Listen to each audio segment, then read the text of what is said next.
This is Joyous Noelle, Part 5 of the Hope for the Holidays series. Written by Michele Pollock Dalton. Narrated by Rick Barr. Published by Bar 26 Publishing, LLC. Copyright 2021 by Michele Pollock Dalton. All rights reserved. Chapter 1. When Peter Whitaker hobbled into his parents' living room the Tuesday morning before Christmas, he was groggy and out of sorts. The heavy cast on his leg made it nearly impossible to find a comfortable position to sleep, and the orthopedic doctor's admonishment to keep his toes above his nose required a level of inactivity that rankled, especially now when there was a 7-figure project at stake. "Hey, little miss, what are you doing with Meemaw's dish towel?" he sleepily rumbled at the shy girl. The 4-year-old blossomed a little more each day, and her cerulean eyes reflected joy over the warmth and security in her new home.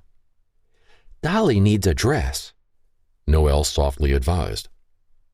Eyebrow quirked and lips canted by a barely withheld grin, Peter's wry amusement transformed his haggard face. Okay then," he obliged as he ponderously settled into his father's recliner. "Want coffee?" Paul called from the kitchen. "Your ma left biscuits and grits for breakfast." Noelle's wrinkled nose loudly proclaimed what she thought of that atrocity, and Peter couldn't contain his laughter. "No grits, Pop," he hollered back, cringing at his dear mother's breakfast blunders. "Ask for a jelly biscuit," Noelle sagely advised the perturbed fellow. Peter nodded gamely and made his requests.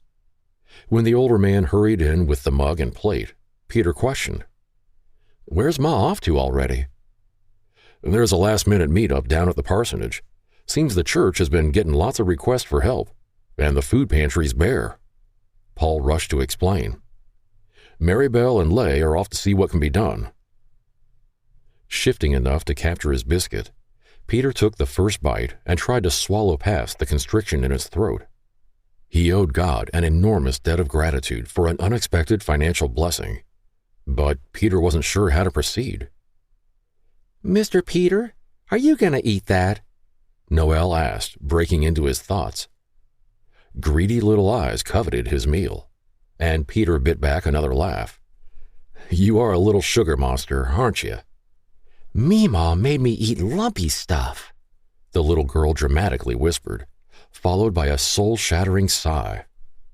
Commiserating under his breath, Peter acknowledged the great indignity and suggested, "Why don't you see if there are any bananas left?" Noelle scampered away and quickly returned, offering 3 bright yellow fruit with a hopeful look at the strawberry jam she adored. "Now can I have your jelly biscuit?"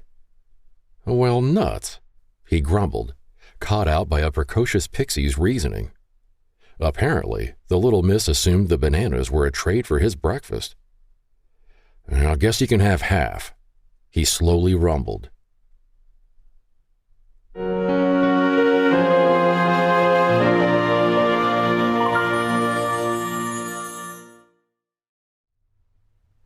Mary held the cherubic face still and tried to wipe away the lingering evidence of Peter's capitulation.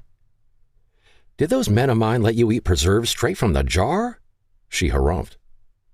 Noelle giggled and squirmed, her misshapen fingers clasped over Mary's in an attempt to pry them free of her chin. "Meemaw, I'm clean." Rolling her eyes at the absurdity of that statement, Mary reached for the towel bar and came up empty. "Well, where on earth did that blasted thing go?" she mumbled. "Ask the breakfast bandit," Peter loudly interjected from the living room. Cocking her head, Leigh glanced at her daughter as she shifted a laundry basket from her hip to the counter. "Do you have Meemaw Mary's towel?" "Dolly needed a new dress, Mama," the child explained. "She can't be Fred." "Fred?" Leigh parroted in confusion. Glancing through the archway to the living room, she sent a questioning look to her laid-up friend. "Who's Fred?"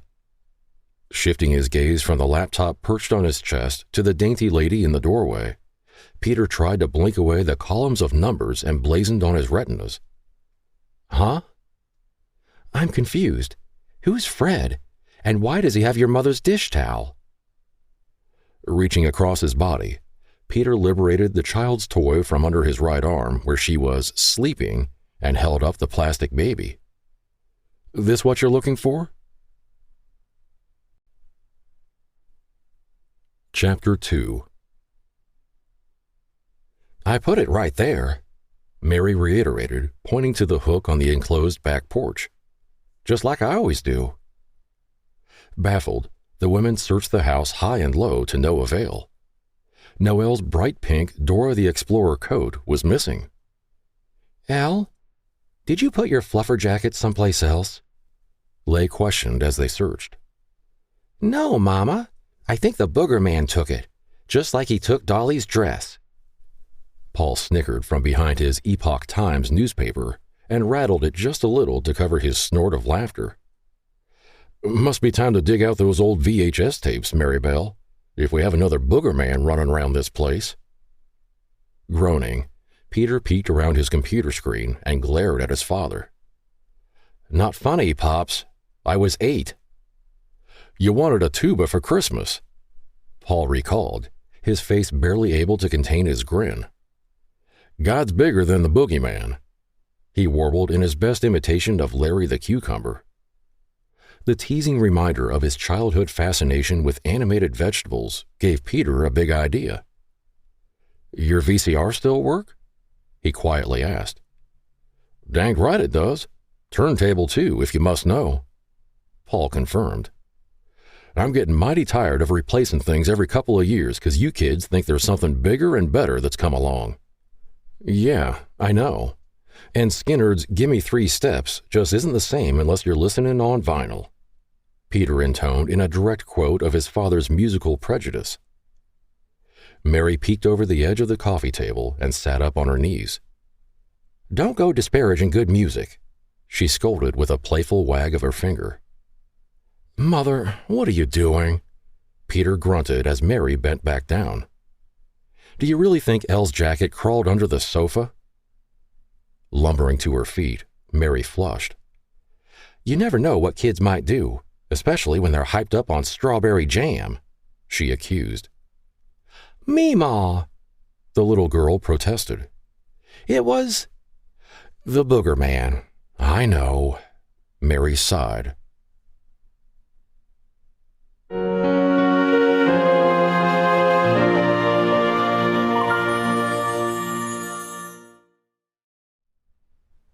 Can I talk to you for a minute?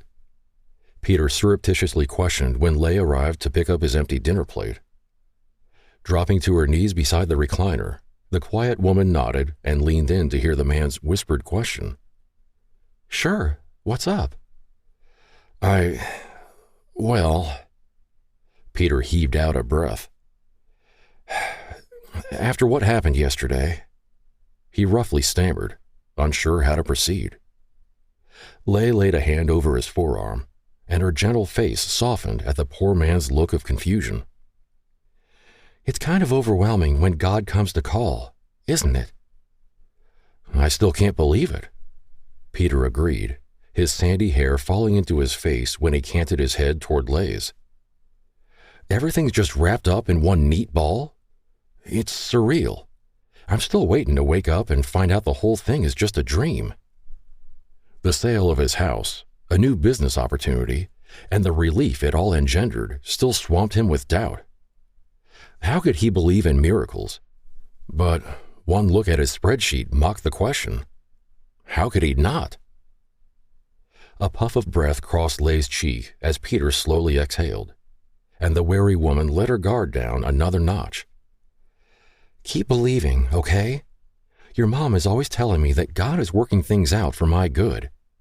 And I have to admit, his timing has been perfect. Otherwise, Elle and I wouldn't be here. I'm big enough to admit that I didn't give the whole religion thing enough credit. But now, I don't know what to do with it. Chapter 3. Noelle's fragile hold on her mother's hand broke free when Leigh hunkered down and met her eye to eye. The disfigured fingers on her right hand still ached, and Noelle hugged her baby doll close to her chest so it wouldn't fall from her grasp. "I didn't, Mama. I didn't do it," she whimpered. "Honey, you've got to tell me what you've done with my quilt. I need it before I can go to sleep tonight." The propane fireplace provided adequate heat for their tiny shed-turned-cabin, but Leigh would be in for a frigid evening without the heavy blanket. Vision blurring, Noelle shuffled away and sat in the comfy chair that took up most of their living space. Big fat tears dropped from her inky black lashes and splatted onto Dolly's bare plastic body. With Meemaw Mary's crocheted afghan around her shoulders for warmth instead of her pretty Dora jacket, Noelle felt almost as naked as her toy. Resigned to the consequences of her child's mischievous misappropriation, Leigh climbed the ladder to Noelle's loft and snagged the heavy comforter from her bed. A cool breeze pushed past her, and Leigh turned to find the chilling source of the draft. "Elle, I don't want you playing with this window," she scolded as she pulled the sash down the last half-inch. The little girl's tears finally dried up a little while later as they snuggled together on the built-in platform bed next to the fireplace, and Leigh felt a twinge of guilt. "Mama loves you, Elle. I just need you to leave things where they belong." A fresh batch of tears stung Noelle's eyes, and she sniffled. She didn't understand why everyone thought she was playing tricks. With a sad little heart, the preschooler wondered if Jesus thought she was naughty too?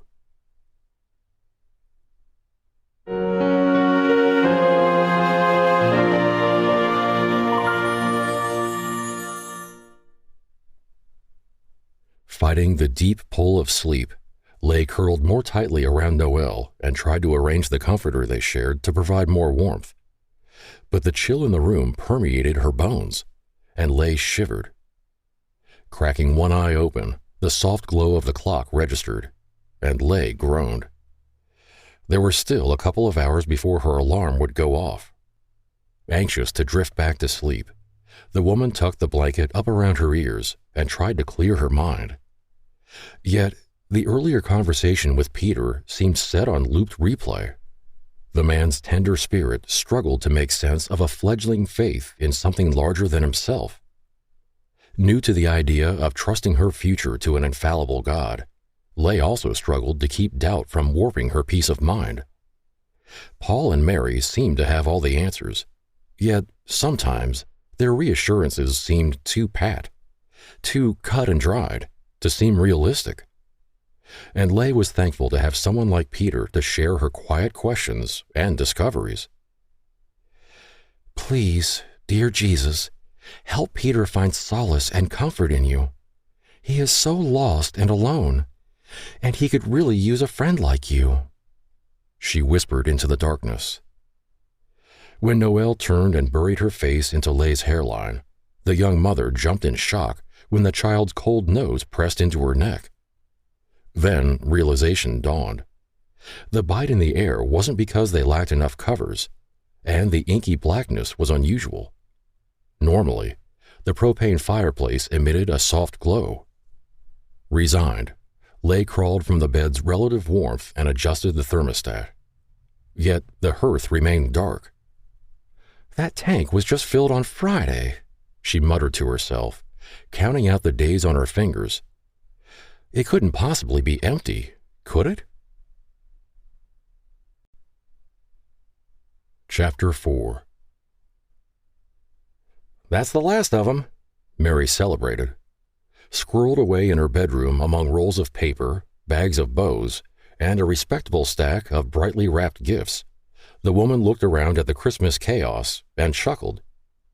There was something so infectious about the season, no matter the circumstances. But the utter joy of a child's eager anticipation made the holiday brighter. As she carted the piles into the front room, Mary hummed, "Come on, ring those bells," and happily wiggled her hips in time with the jaunty tune. Competition from the television drowned out her solo, and Mary rolled her eyes. She loved the little miss to pieces, but the child's sudden and avid fascination with a dancing cucumber rivaled Peter's when he was small. So, when Mary caught herself singing "Bigger Than Godzilla and the Monsters on TV," she stopped short and sent an exasperated look at her son. "What?" he grouched. "You're the one that dug that old VHS tape out." "And you're the one that keeps rewinding it," Mary retorted with a snort. "Admit it, you're in your glory, and you're thinking about that tuba we never bought for you." Peter peeked over the top of his laptop, and his hazel eyes snapped with mischief. "Maybe I'll buy one for Elle and teach her how to play that theme song." He jested, waiting for his mother's outrageous reaction. "What do you think, little miss? Should we—" Peter trailed off as his eyes scanned the living room for the tiny imp. "I don't need any more bananas," he called toward the kitchen. Mary sent a quizzical gaze toward her boy. Then she noticed the end table next to the recliner. 2 bottles of water, a sleeve of Ritz crackers, 4 bananas, and a plastic teacup with Tinkerbell on the side littered the surface next to Peter's coffee mug. "What's all this?" The laid-up man grinned, pointed to the toy teacup, and softly explained. "A bribe. The little sugar monster was angling for Christmas treats to go with our tea. Your Tupperware containers full of cookies are on the other side of my chair." "Oh, no. Peter, you didn't," Mary grumped. "You know how excitable the little miss gets when she's had too many sweets." "Just settle down, Ma. She had one of the star-shaped roll-out cookies, and the yellow frosting blends right in with her hair, so there's nothing to worry about." "You better be joshing with me, boy, or I'm making parsnips for your supper," Mary huffed as she marched off in search of the messy child. "That's fine with me," Peter jovially called to his mother's retreating form. "I can survive on ginger snaps, English toffee, and Rice Krispie bars indefinitely."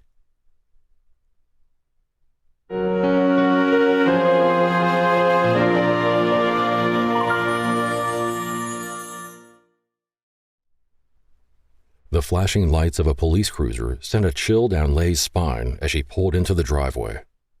Her last run-in with a county sheriff's deputy was still a humiliating memory that made bile rise in Lay's throat. Mary sat on the cold, hard steps leading to the back deck, tissues crumpled in her lap and tears gathered in her eyes. "I was busy in the bedroom," she sniffled.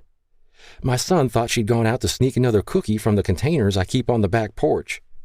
Keeps the cookies fresh longer if they're stored in a cool spot, you know?" When the distraught woman saw Lay approach, Mary leapt to her feet and wailed, "Oh, darling, I'm so sorry." Chapter 5. Paul's hands shook as he lifted the phone receiver. "Whitaker's," he rasped, his raw throat clogged with emotion. "Nah, we got folks searching in the woods. About the only thing we need right now is folks down on their knees praying for our little miss."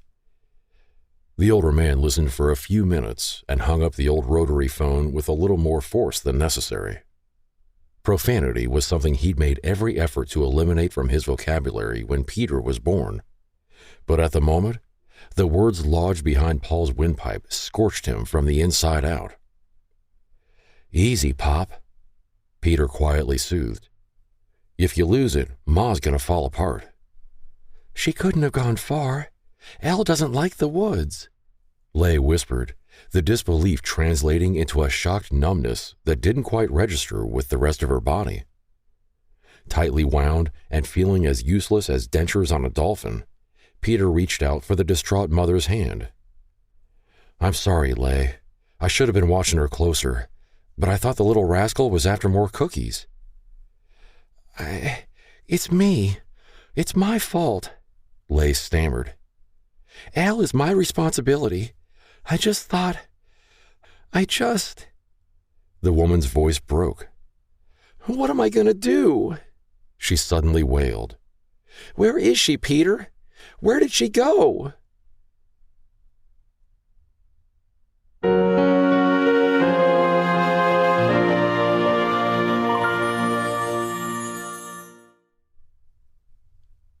When he parked at the bus depot, David unwrapped the quilt he tossed over the little brat's head.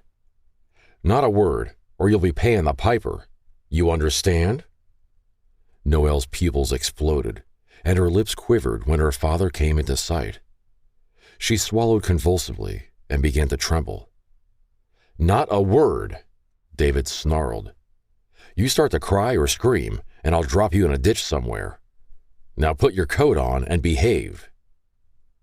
Abandoning the rusted-out truck he'd borrowed from another coworker, David squeezed the little girl's misshapen hands tightly and tugged her along behind him. Once they settled in their seats at the back of the Greyhound, he handed over the child's doll and the missing dress he'd pilfered from the strange little cabin his wife called home. "Play with your toy and be quiet," he hissed next to Noelle's ear. "Don't talk to anyone, and don't look at anyone." When the bus pulled away from the station, David heaved a sigh of relief and watched the scenery pass. The irritated man wouldn't ease his guard until they were well out of Tennessee and into Alabama, and once he reached Goshen, David would be home free. The frustrated man never intended to appear for the court date on Lay's bogus charges against him, and it was absurd to think he'd hand off any part of his salary for child support on a kid he never wanted in the first place. But David's spinster cousin was happy to take on the little brat in exchange for his signature on some guardianship papers. Then he'd be off to the coast with a copy of his brother's ID and a job waiting on a rig in the Gulf of Mexico. And Lay would learn a thing or two about pain without David laying a hand on her. Well hidden behind the face mask her father provided, Noelle could barely see.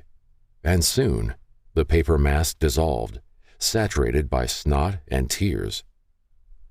Darkness pressed against the big glass windows, and Noelle's fears grew until she couldn't help but whimper. As the long hours passed, the scared little girl hummed under her breath. "Jesus loves me, this I know." Her belly rumbled, and Elle needed to use the potty, but she wouldn't risk her father's anger. Not even when it meant warm wetness spreading out across her seat and running down her legs. Chapter 6. Janetta Spencer scowled at her cousin and the tiny girl he tossed her direction as soon as they stepped foot off the bus. "She's soaked. Isn't she potty trained yet? I ain't prepared to take on no baby." "You wanted a kid. I brought you a kid. Now let's get out of here. This place is making me nervous," David muttered. "What's your all-fired hurry, Davy?" "Never mind. Let's just get moving. I don't like all these people nosing in on our business, if you catch my meaning." Half asleep, Noelle swayed as soon as the matronly woman put her on her feet. But the child's red-rimmed eyes snapped open when her father swatted her in the back of the head to get her moving. "You know I don't hold with that rough handling in my house," Janetta scolded when the little girl yelped. "If you can't control yourself, you can just sign those papers now and get your backside right back on that bus."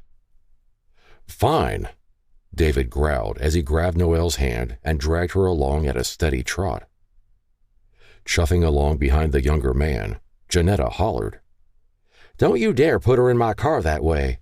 She stinks, and she needs dry clothes. Where's her luggage?" Pivoting, David screeched to a halt and snarled in exasperation. "She's got what you see, and if you don't want her, I'll drop her with the nearest patrolman and be on my way. I ain't got time for nonsense, Nettie." Well used to wrangling all sorts, Janetta propped her hands on ample hips and glared at her cousin. "Don't you take that tone with me, David Piper. I used to wipe your nose and change your diaper. And if you can't muster up a little respect for family, then you just turn around and go right back where you came from." "Yeah, all right. Simmer down," David appeased. "I'm just in a hurry. I've got to meet up with the others that are being flown out to the rig." "Take off your shirt." Flummoxed, David cocked his head and retorted, "What?" "You got a t-shirt on underneath, so give me that flannel you're wearing, and I'll get Maddie cleaned up in the restroom before we head out." Who? Oh, for crying out loud, Davy. Just give me your shirt.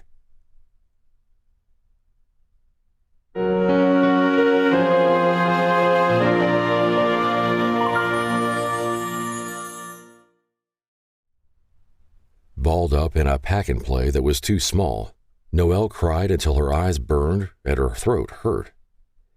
I want my mama, she whimpered into the darkness. Through the netting, she could see the big lady's clothes hanging in neat rows. And even though the closet door had been left open, Noelle still felt trapped and alone. Where was she? And why did Janetta call her Maddie? The lingering hint of her father's perspiration clung to the shirt she wore, and that smell made Noelle's tummy turn somersaults. She gagged, then hiccuped. Please, I want my mama, Jesus. Where's my mama? Janetta sighed in frustration and flicked on the bedside lamp. Tromping over to her walk-in closet, she peered in at the scared child. Maddie, I know this is your first night here, and I'm trying to be patient, Buttercup, but I've got to get some sleep. Now you settle down and get some rest. Things will be easier in the morning. I just want my mama and Meemaw Mary, please, Noelle hoarsely pleaded.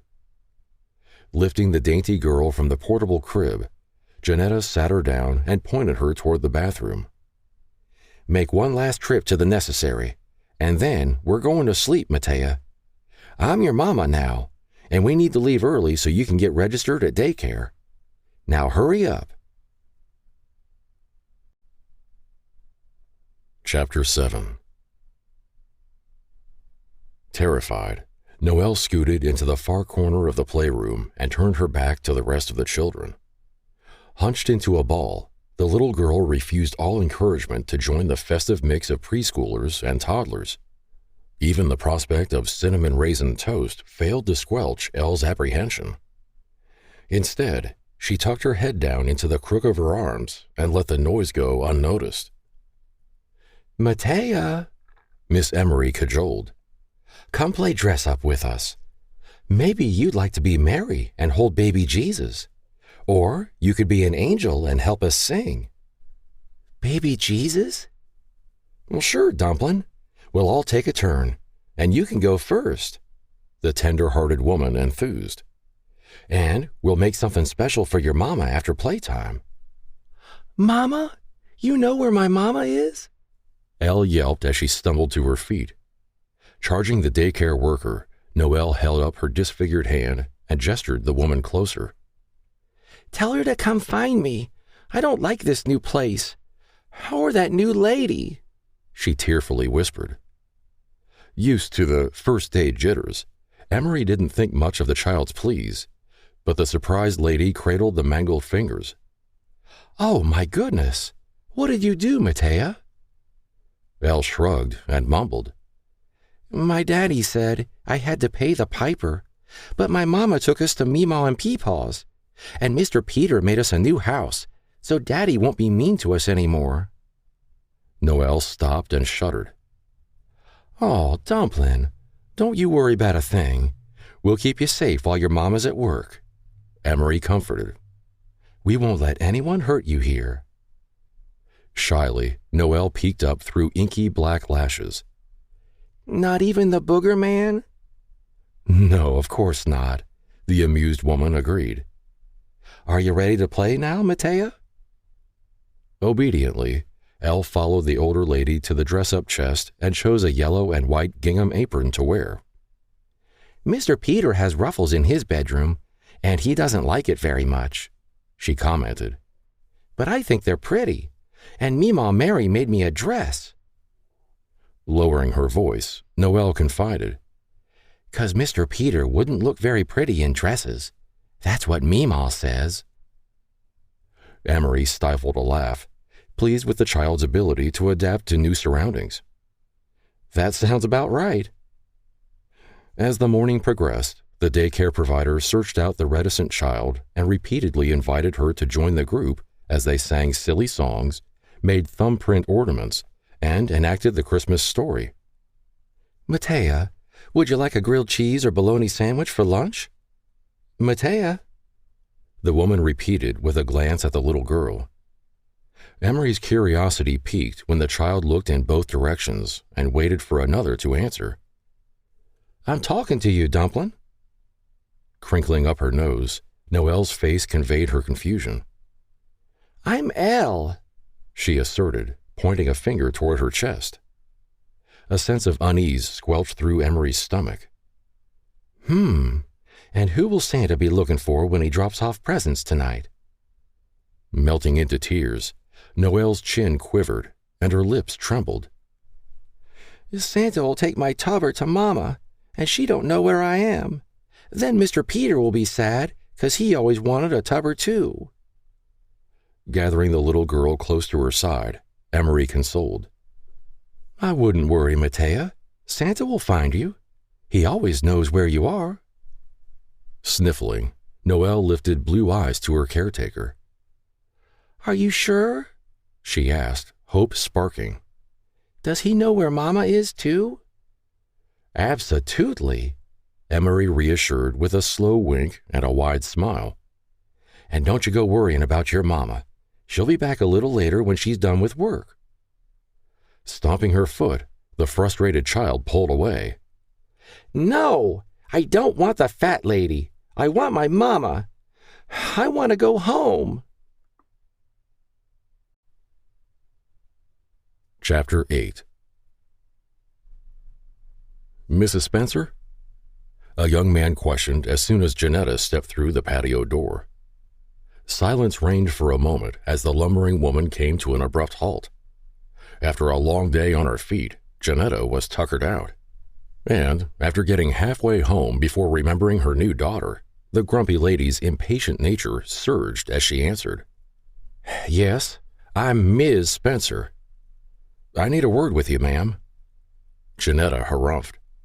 I'm late picking my girl up. Can't it wait till after the holidays? Waving at the archway that led into the living room, Scott Chambers shook his head and herded the agitated female into an oversized chair. I'm sorry, ma'am, but it's an urgent matter. Resigned, Janetta looked around and realized something was amiss. The empty playroom and the absence of children's chatter made her nervous. Where's Matea?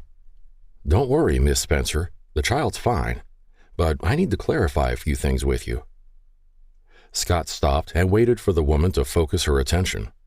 When uneasy eyes met his, the social worker continued. Are you familiar with the term mandated reporting? Recoiling, Janetta cocked her head in confusion. Not really. Attempting to put the woman at ease, Scott leaned back into the chair and balanced his ankle over the opposite knee. The relaxed pose camouflaged his intent and achieved the desired result. His quarry's tense muscles loosened, and her closed countenance assumed a mildly curious expression. According to the state, your child care provider is considered a mandated reporter, meaning that Miss Emery is required to let us know if there are any indications of abuse or neglect in the children she babysits. And that's for your protection as well as your daughter's. He soothed as Janetta's face heated. I take good care of Matea, the angry woman snarled. There's not a mark on her. Holding up a hand in supplication, the man calmly advised. That's why we're meeting here casually instead of at my office, Miss Spencer. Matea is a very articulate child, and she made several startling confessions to Miss Emery today. That's what prompted this visit. I'd simply like to clear things up. Mottled crimson streaked across Janetta's cheeks and neck as her heavy bosom heaved, each billowing breath a chuff of furious indignation. Rocking forward, she lifted herself from the chair and bellowed. Matea, you come out here right this darn second and tell this nosy man I never hurt you. Ready to intervene if necessary, the social worker waited until the wild-eyed lady swung back in his direction. She's not here right now, ma'am. Miss Emery and the children are on a little field trip so we can speak quietly and privately. You bring her back. You bring her back right now. Please calm down, Miss Spencer, the man cautioned. The sooner we can get to the bottom of all this, the sooner you and Matea can be on your way home. Gesturing the overwrought woman back to her chair, Scott dropped his chin and softened his voice. "Let's start at the beginning," he suggested.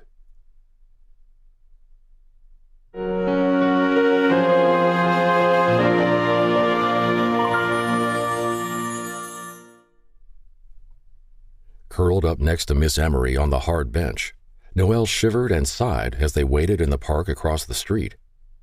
She'd played for a little while, but when she saw the fat lady arrive, all Noelle wanted to do was hide. "Please don't make me go home with her," the little girl whispered to her new friend. "I don't want to sleep in a baby bed. I just want to go home and see my mama and Mr. Peter." "Oh, Dumpling, don't you worry. God's got his angels watching over you, so just go on and play for a little bit," Miss Emery coaxed as she tucked a borrowed sweater around the sweet girl with the worried eyes. As twilight descended, Noelle watched as the sprinkles started to light up around the neighborhood, piercing the gloaming with radiant joy. Sweet memories of riding around Hope Springs in her mama's lap to look at the lights sucked all the potential happiness right out of the little girl, and Elle started to whimper. The festive displays only reminded the fearful child that Mama wouldn't be there to brush her hair, tuck her in, or sing sweet lullabies while she fell asleep. Chapter 9. Blurry-eyed, Peter tried to untangle himself from the frou-frou bedspread as he sat up. Sleep had been elusive in the Whitaker household while the hunt for Noelle continued. Search parties still combed the woods while the sheriff's department conducted helicopter sweeps of the area with their spotlights. Scrubbing at the crust that caked his eyelashes together, Peter struggled to make sense of the noise in the adjoining room. "Ma, what's happening?" he called when Mary's cries drowned out everything else. Hobbling along as quickly as he could, Peter rounded the doorway and found several folks huddled together. "What is it? What's going on?" he harshly demanded, guilt and fear making his tone brittle.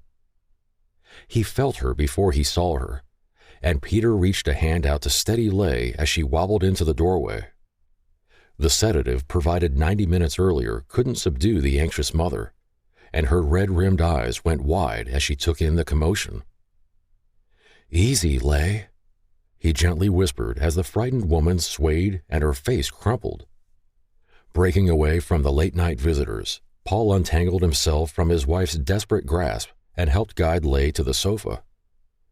"These folks might know something," he gruffly advised, trying to hide his anxiety. "Sheriff's on his way back to take their statement." Tense and shifting uncomfortably from foot to foot, the three teenage boys kept their eyes averted and anxiously mumbled to one another as they waited. But once the barrel-chested sheriff arrived and directed the informants toward the privacy of the kitchen, the mood shifted immediately, and a sense of urgency sharpened the trepidation lining each face. Overwrought, Leigh cowered between Paul and Mary, bookended by the loving support of the couple. Peter cautiously lowered himself into the recliner, and the interminable wait for information began. Hushed whispers and grunts of disagreement filtered through the archway from the kitchen, and Peter thrummed his fingers against the arm of the chair until his mother sent him a disapproving look. Still, when the officer returned to the living room, Peter was the first on his feet. "You've got news?" Chuck Schrock waved the lame man back into his seat and crouched down near Leigh. "Ma'am," the sheriff began, "do you know anyone by the name of Gerald Woodruff?" The horrified woman's head snapped up, and her jaw dropped open. "Jerry? What does Jerry have to do with this?" she squealed in a dither. "Those boys in the kitchen stumbled across an old truck in the woods off of one of the logging roads last weekend. Did a little snooping around what appeared to be a hobo's campsite, but they took off after a trophy buck and never thought much more of it. Until now." Mary couldn't contain her tears as she gasped. "You think some drifter took our little miss?" Sheriff Schrock held up a placating hand and continued.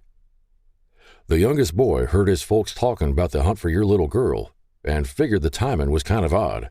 So, that trio of nitwits went on their own search and rescue mission tonight.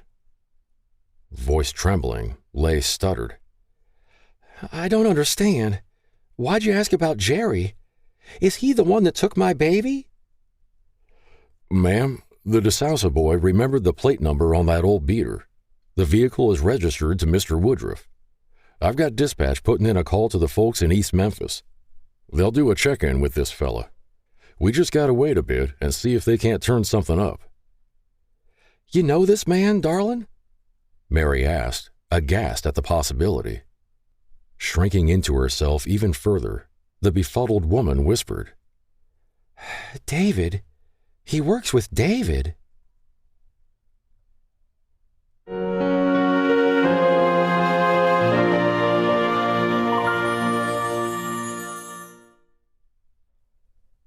The soft light of the table lamp cast a dim glow, but Noelle still huddled under the faded quilt and sang softly to keep her fear at bay.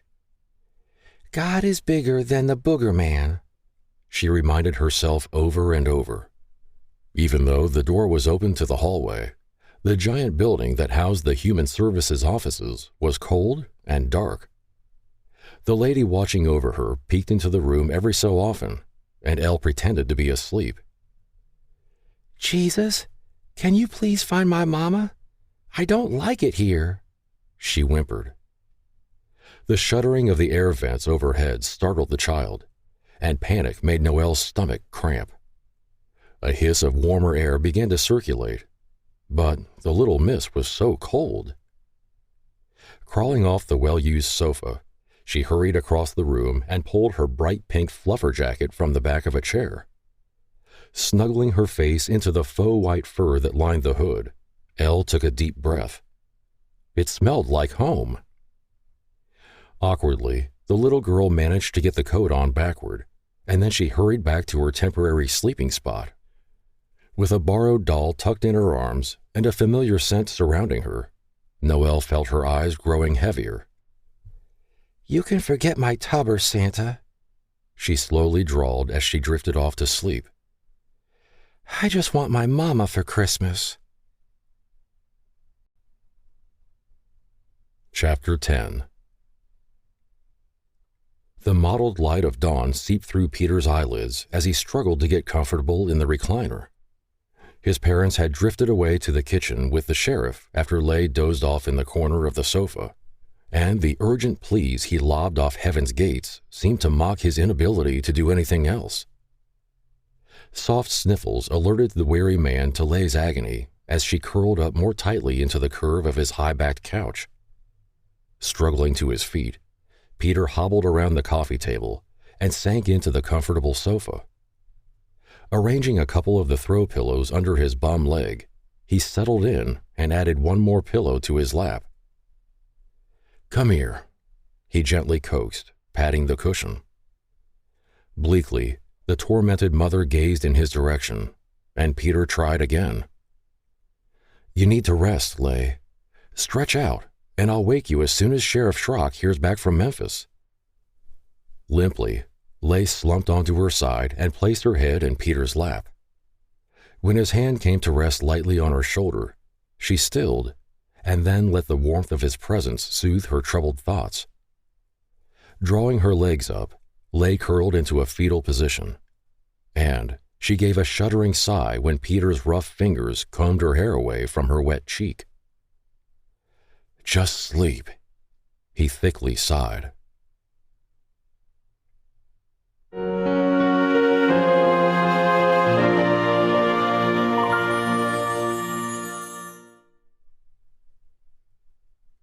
Nodding heads jerked upright when the shrill jangle of the landline broke the silence.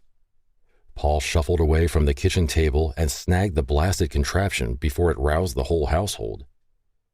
"Whitaker's," he rasped in a no-nonsense tone before handing the phone over.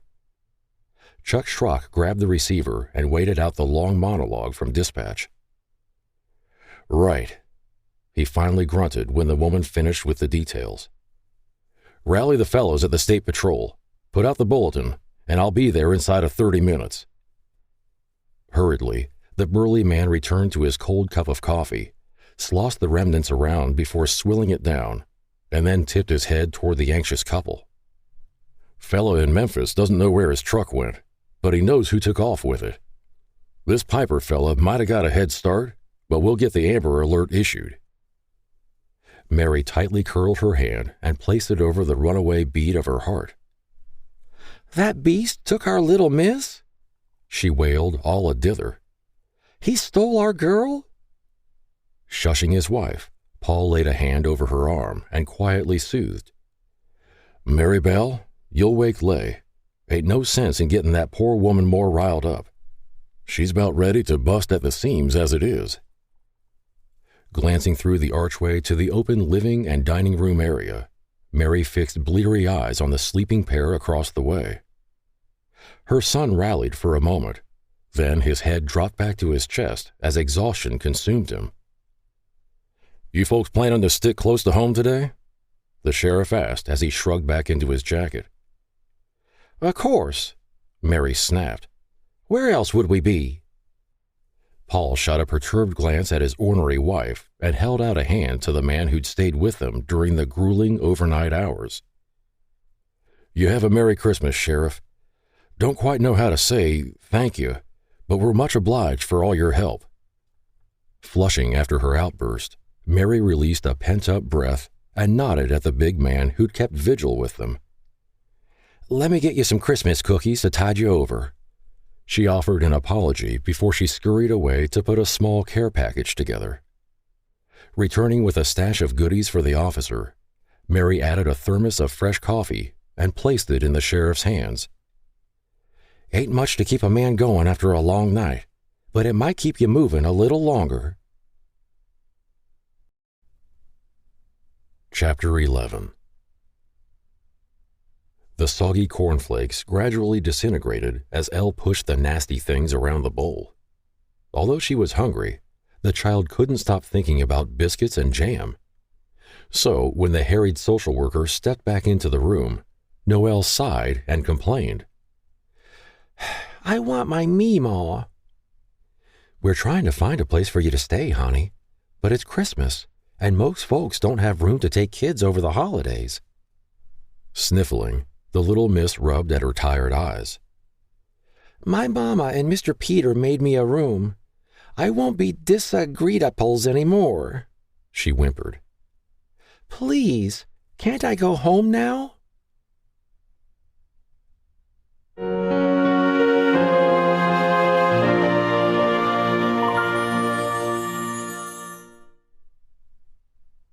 Tugging at the ugly gray jumpsuit that was several sizes too small, Janetta scowled at the detective across the table. I told you everything I know. That lousy cousin of mine dropped the kid off and signed the papers I had made up.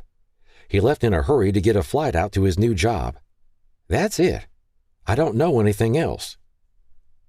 Miss Spencer, I have a hard time believing you didn't think it was odd that someone dropped a child on your doorstep and then hightailed it off without a backward look. Scott Chambers chided again. He'd heard some flimsy stories in his time as an investigator for the Department of Human Services, but the woman across from him was either gullible, stupid, or complicit. Drumming his fingers on the tabletop, Detective Garrett Chalke listened to the two squabble for several more minutes before he abruptly shoved away from the table.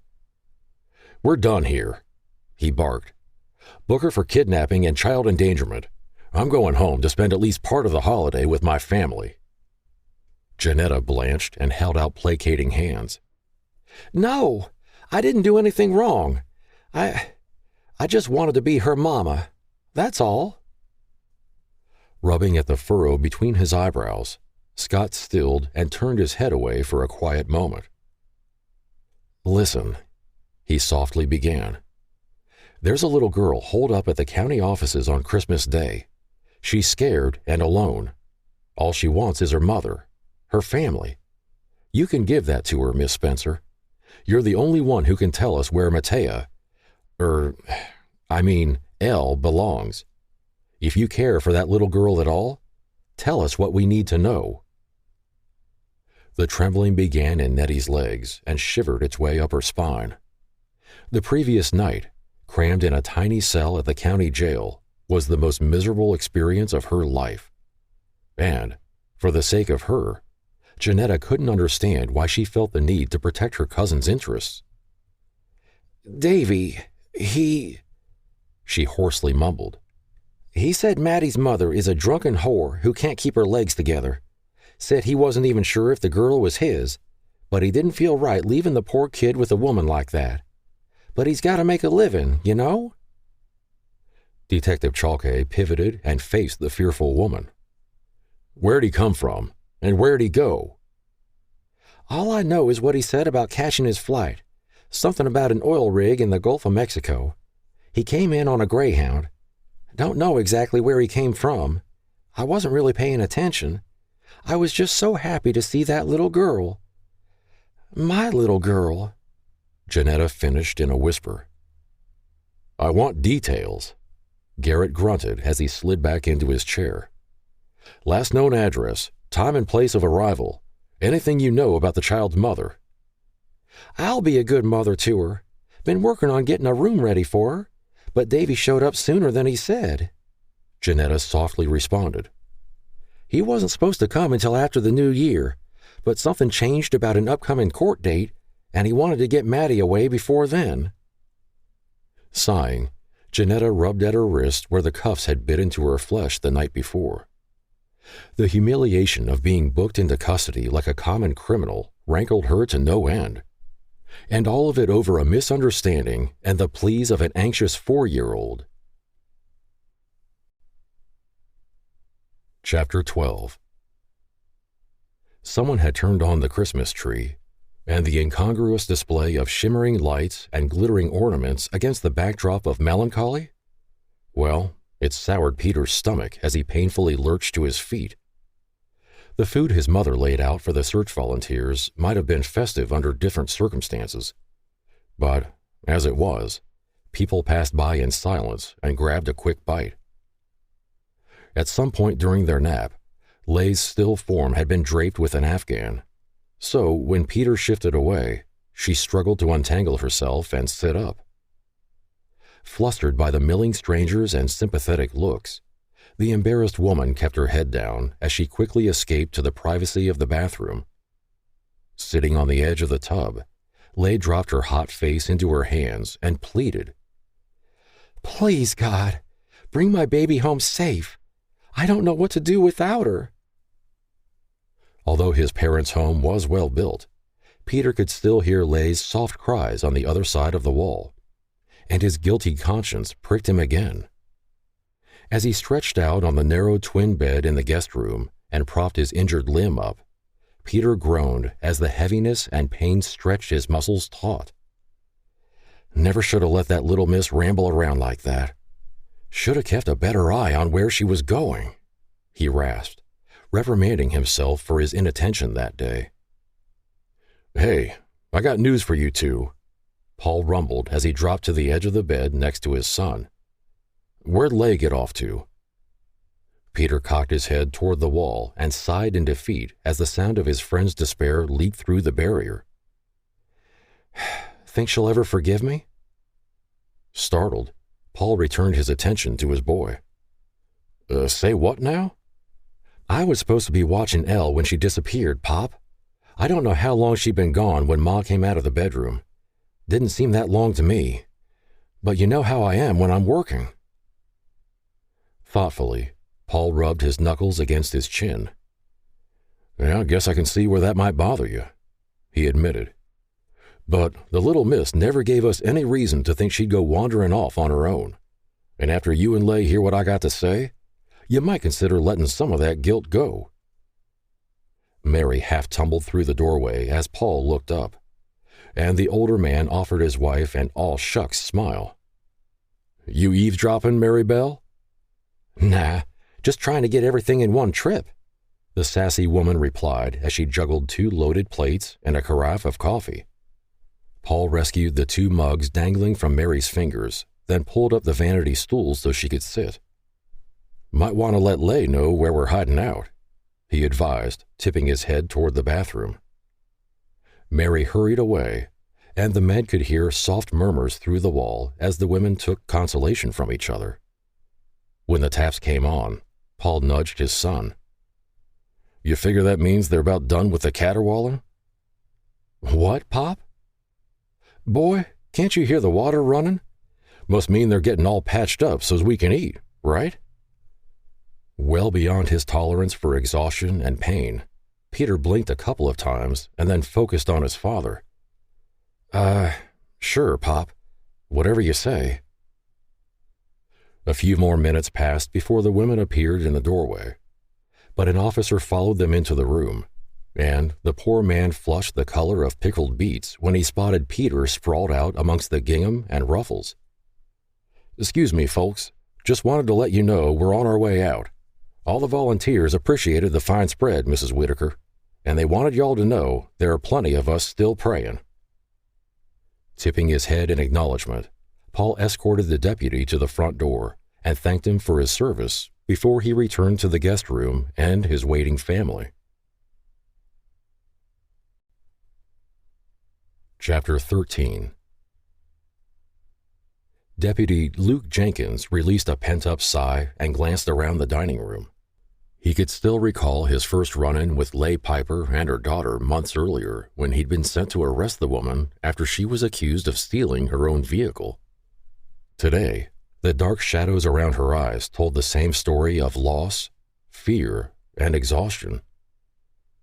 "Sorry to interrupt your Christmas meal, folks," Deputy Jenkins began. "Nonsense," Mary harumphed. "You just sit down and fill a plate," she replied with a wave at the overladen table. Luke sat as directed and watched as the family struggled to maintain a sense of hospitality despite the circumstances. Heaping dishes of holiday favorites were sent his way, but he really couldn't stay. "When we got word from Memphis earlier, Sheriff Schrock issued alerts to the state and federal agencies," he explained as he accepted the bowl of mashed potatoes. "A description of Mr. Woodruff's truck was circulated, and a patrol officer from Chattanooga called in a few minutes ago with a location. But it appears the vehicle was abandoned at a Greyhound station." Confusion covered Lay's features as she clasped Mary's hand. "What does that mean?" the panicked mother cried. "Your husband has a head start, but it means we have a place to begin the search," Luke gently advised. "Can you think of any place he might take your daughter? Family? Friends or special places like a cabin?" Miserably, Lay shook her head. "David has a few drinking buddies, like Jerry, but they're all in Memphis." Dropping her gaze, the forlorn woman tried to think. Standing, she began to pace in agitation. "He has an older brother I've never met. Phil is a roughneck, and he moves around a lot. I'm not sure where his drilling crew is right now." Luke jotted down a few notes and glanced around at the worried faces. "I'll pass this information along to dispatch," he said as he scooted away from the table. "But if you think of anything else, anything at all, you call in right away, all right?" "Now, you just hold on," Mary disagreeably mumbled. "I'll wrap that plate up for you, and you take it with you, you hear? No sense in everyone's Christmas dinner being ruined."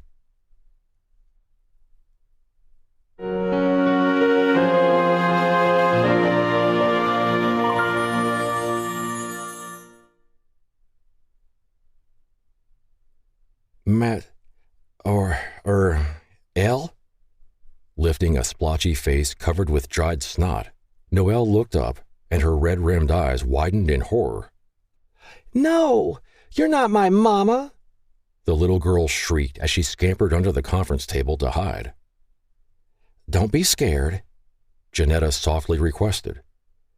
"I don't know what happened with your daddy, Buttercup, but I ain't going to keep you from your mama. We just got to find her.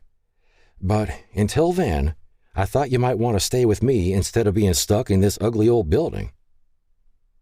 Deep, welling sobs shook Noelle's body, and she couldn't hear a single thing anyone said over the wild thump of her heart.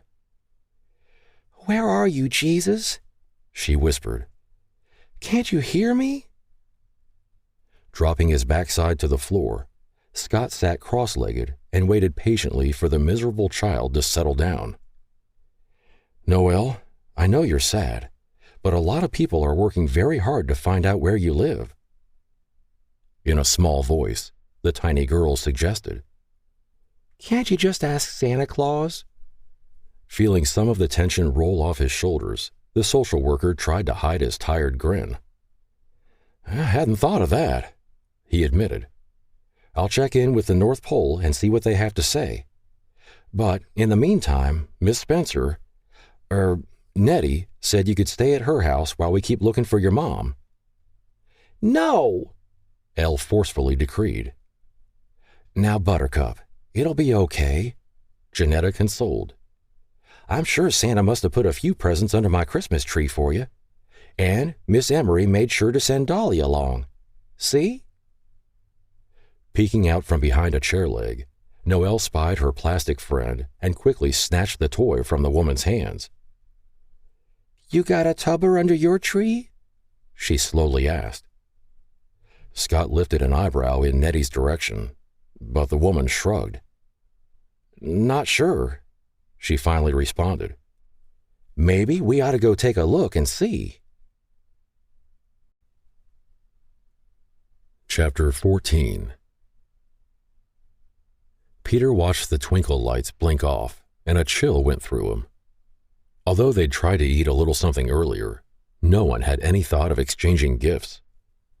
Instead, by unspoken agreement, the festive glimmer of holiday lights was shut down, and the gaily wrapped packages left for a time when a certain little someone might join the celebration. Silently, the three Whitakers gathered around the dining room table, and the solemn group stared at the cordless phone resting near Lay's hand in anticipation of any tiny bit of good news. So, when the blasted thing actually began to ring, everyone jumped. Peter's startled reaction sent his coffee cup hurtling toward the floor, while Mary inhaled so sharply she began to choke. Lay froze, so Paul quickly reached over to answer the call. "Whitakers," the older man all but shouted. Anxiously, the others tried to catch bits and pieces of the conversation as they drifted over the line. But Paul just grunted every so often and added an abbreviated, "uh-huh," here and there. Frantic for information, Mary hopped up, waved her hands for attention, and invaded her husband's space. "What's happening?" she stage whispered into the man's other ear. Paul switched the handset to the other side, blocking Mary's access, and turned away from her shenanigans. "Yep, all righty. I'll be sure to pass the message along," he gruffly acknowledged before disconnecting the call. "Woman, you sure can try a man's patience," Paul grunted at his wife before he plopped back down in his chair. Mary arched an eyebrow, pursed her lips, and crossed her arms over a heaving chest. That so? She snapped. Frayed nerves held in check too long exploded, and the noise level ratcheted up until Lay burst. Shut up! Just shut up! The dining room chair flipped backward when Lay leapt to her feet, and the frantic woman dashed through the house and out the back door. Fleeing to the silence of her tiny cabin, Lay slammed into the cozy little home and flung herself across the platform bed she'd shared so recently with her daughter. Why is this happening to me? She shouted at the ceiling.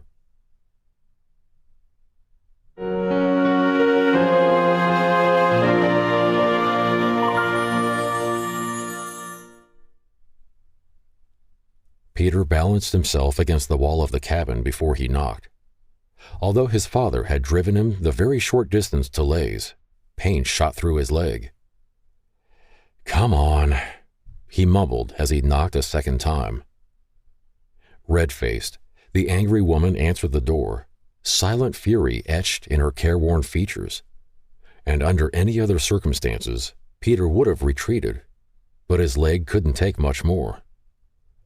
"Can I sit for a bit before you send me packing?" he quietly requested. Lay's shouting match with God hadn't done her much good. Still, she wouldn't deny her new friend the relief he needed. So she moved aside and helped Peter get settled in the oversized armchair that took up most of her living space.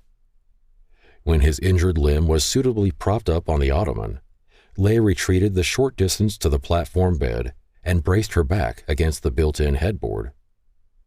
Drawing her knees to her chin, she dropped her gaze and waited. "You okay?" Peter softly asked after catching his breath. Swallowing hard, the grieving mother slowly shook her head. Faintly, she admitted, "Knowing she's with David, that he'll hurt her, is worse than believing she's alone in the woods somewhere." Shifting uncomfortably, Peter looked down at the despised cast and castigated himself again for his inattention the day Noelle went missing. "I don't understand why God did this. I've been trying so hard to do what is right. What am I doing wrong, Peter?" "Honey," he gently cajoled before catching himself. Clearing his throat to hide his discomfort over the endearment, Peter tried again. "Leigh, I'm pretty out of touch with the whole religion thing, but I do know that God doesn't do stuff like this. Bad people do. And if I'd been watching Elle closer, we wouldn't be having this discussion." The remorse in the man's voice snagged Leigh's attention, and she glanced up. "That's not true," she mildly contradicted. "David would have found a way to take her, no matter who got in his way."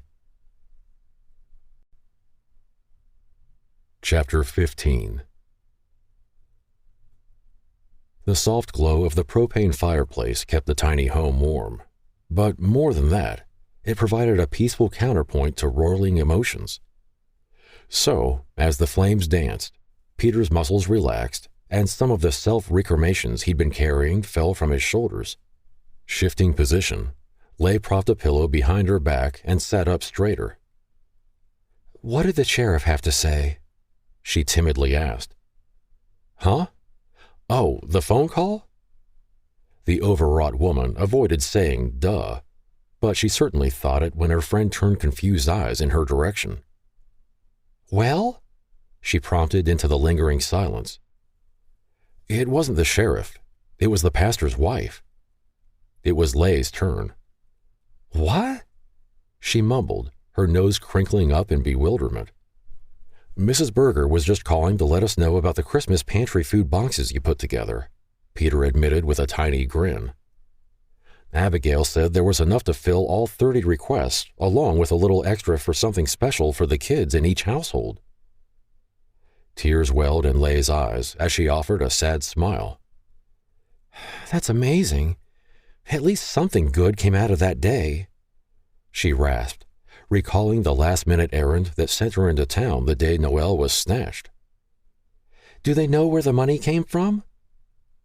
"No, and I want to keep it that way," the embarrassed fellow rejoined, placing a silencing finger to his lips. Slipping from her place, the reserved woman approached her co-conspirator and knelt next to the chair. "You did a good thing."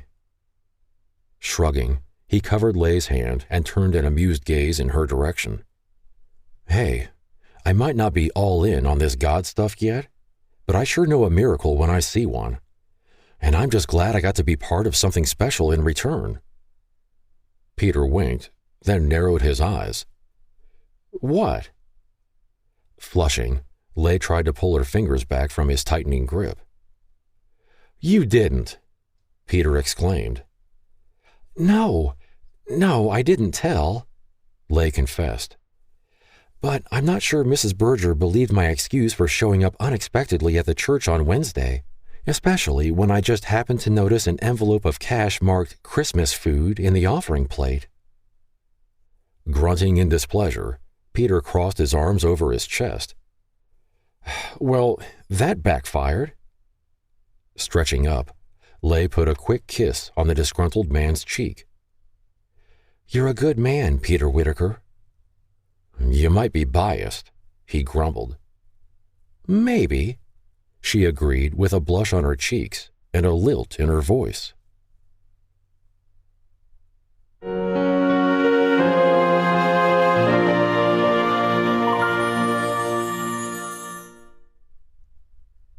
But I just got her to sleep, Janetta answered with a scowl.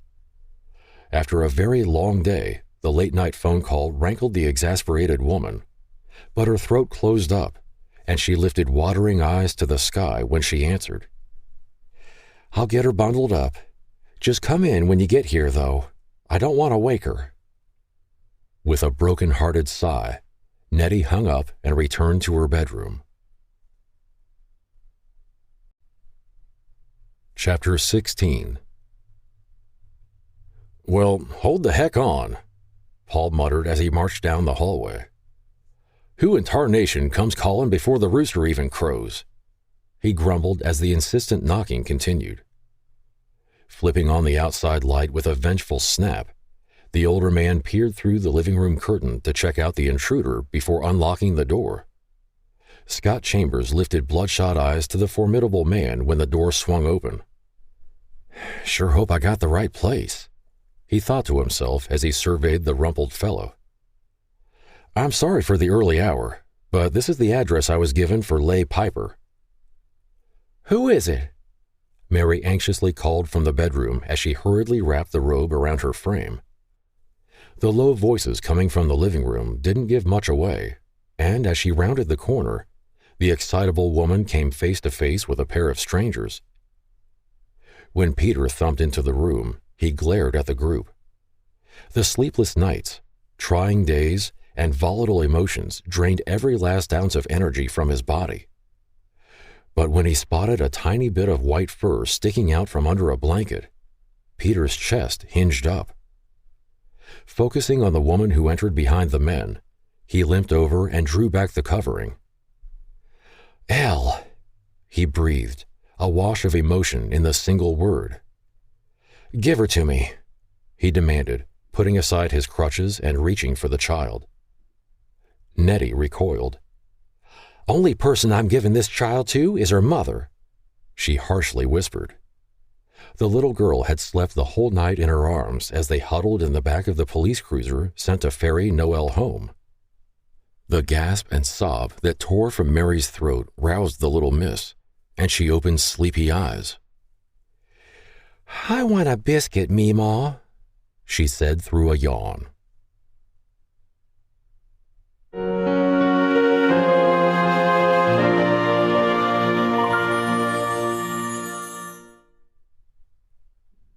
Cuddled into Mr. Peters' chest, Noelle happily slurped down her third jelly biscuit as her eyes got heavy.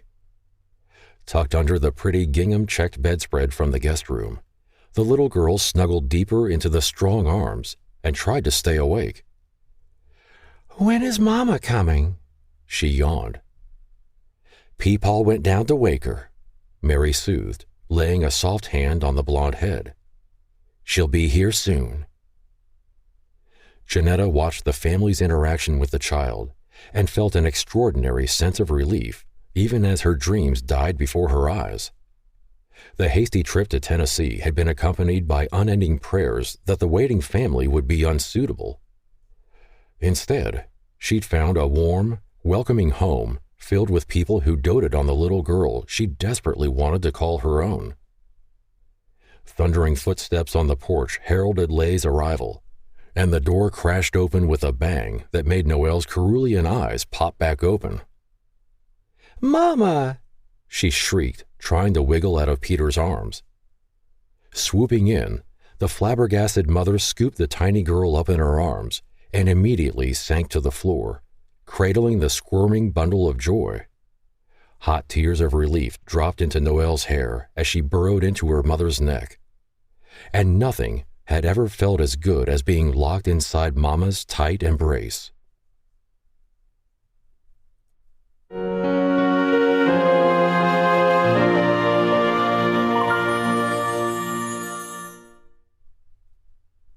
Tucked into the space between the Christmas tree and the recliner, Noelle stared into her daughter's sleeping face with a sense of awe. When Peter reached over the edge of the chair and dropped a gentle hand on the little blonde head, Noelle choked up again for the umpteenth time that morning. The piecemeal bits of conversation that traveled the room painted an incomplete picture of David's plan to steal Noelle away, but The only thing that mattered to Leigh was that the police were determined to bring him back to the States and charge him with kidnapping. Chapter 17. With her blonde hair pulled into pigtails, Noelle's joy was evident with every bounce and sway of her head. She swirled and twirled in abandon as the pretty velvet Christmas dress flared around her legs with each dizzying spin. "Look, Mama, sprinkles!" Noelle happily announced as she lit the tree that evening. Although Christmas was technically over, December 26th would always be cause for celebration in Leigh's mind. The lights, the tree, the gifts. Nothing compared to the solace of having her child safe in the shelter of her arms. So, when Paul called for quiet and began to read the nativity story, Leigh's heart turned over. As a parent, she simply couldn't fathom the depth of God's love, His willingness to send His only Son to be the redemption of mankind, and the sorrow He must have endured at the loss of the one most precious to Him. Unsettled by the thought, Leigh drew Elle into her lap. Leaning her temple against her daughter's head, she listened intently as Paul's soft southern drawl shared the greatest story ever told. "And in the same region, there were shepherds out in the field, keeping watch over their flock by night. And an angel of the Lord appeared to them, and the glory of the Lord shone around them, and they were filled with fear. And the angel said to them, 'Fear not, for behold, I bring you good news of great joy that will be for all the people. For unto you is born this day in the city of David a Savior, who is Christ the Lord. And this will be a sign for you. You will find a baby wrapped in swaddling cloths and lying in a manger.'" Noelle wiggled from Leigh's grasp and dashed away, only to return a moment later with Dolly. Unceremoniously, she plopped the vinyl baby doll into the wooden trough that sat at the foot of the tree. "There!" she enthusiastically proclaimed before she scooted up into Peter's lap and stole his last cookie. "There indeed." Paul chuckled with a wry grin before he continued. "And suddenly there was with the angel a multitude of the heavenly host praising God and saying, 'Glory to God in the highest, and on earth peace among those with whom He is pleased.' When the angels went away from them into heaven, the shepherds said to one another, 'Let us go over to Bethlehem and see this thing that has happened, which the Lord has made known to us.' And they went with haste and found Mary and Joseph, and the baby lying in a manger. And when they saw it, they made known the saying that had been told them concerning this child. And all who heard it wondered at what the shepherds told them. But Mary treasured up all these things, pondering them in her heart." A hush settled as Paul's voice went silent, at least for a moment. Then, in an awed voice, Elle exuberantly observed, "Meemaw, you're in the Bible!" Afterward. Love incarnate filled the manger that first Christmas morning, hope wrapped in a tiny shred of humanity. And while we celebrate that innocent child, it's the gift of abundant life and true joy found in His redemptive nature that calls to each of us. God made a way in a manger, a way for you and me to know Him personally. The Christmas story is nothing new, but perhaps in all the hustle and hassle of life, you've lost the joy and spirit that accompanies it. 700 years before Christ was born, the prophet Isaiah called Him Emmanuel, which means God with us. And Jesus is still the wonderful Counselor, Mighty God, Everlasting Father, and Prince of Peace. If you are new to the idea of God intersecting your life, of desiring a close relationship with you, then please allow me the privilege of sharing these good tidings of great joy. The ABCs of salvation unwraps the greatest gift you'll ever know, and it shares a blueprint that provides access to God's guidance, protection, and provision. Admit that you are lost on your own, and acknowledge the need for redemption and direction. Believe that Jesus died in your place and removed the spiritual death penalty from your life. Claim the free gift of eternal life by confessing your need, and state your desire to begin a personal relationship with God. Elaborate prayers are not what God requires. He just wants to hear your heart speak to Him as a well-loved child would with their father. Give Him all your cares, ask for His forgiveness, and accept the beautiful gift of new life. Eternal life, found only in Jesus.